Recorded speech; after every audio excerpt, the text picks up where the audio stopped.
Ново решение за функционерските плати ќе има и отворена е дискусија во која учествуваат министери и експерти, изјави денес премиерот Димитар Ковачевски. Вчера е отворена дискусија во однос на тоа како би требало да изгледа тој модел. Во текот на наредните денови министрите ќе работат со цел да дојдат до решение, кое што решение ќе мора да биде консултирано и од правен аспект, дали е одржливо, со оглед на тоа што се сака да се постигне усогласување на платата на ниво кое што ќе биде, ајде да кажеме, поприфатливо, а истовремено ќе биде и одржливо.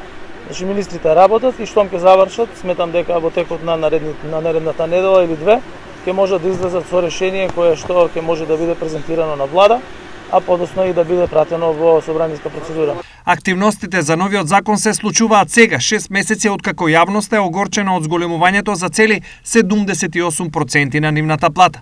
Зошто на ново законско решение се работи сега, а не уште во април? Затоа што ви кажав дека два пати е носено решение кое што паѓа на Уставен суд. Не еднаш, туку два пати.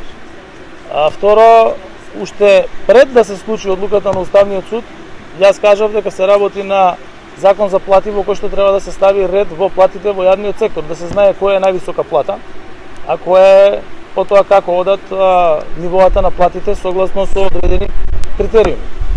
И во Министерството за администрација и информатичко општество исто така во изминатиот период работеа на тоа решение.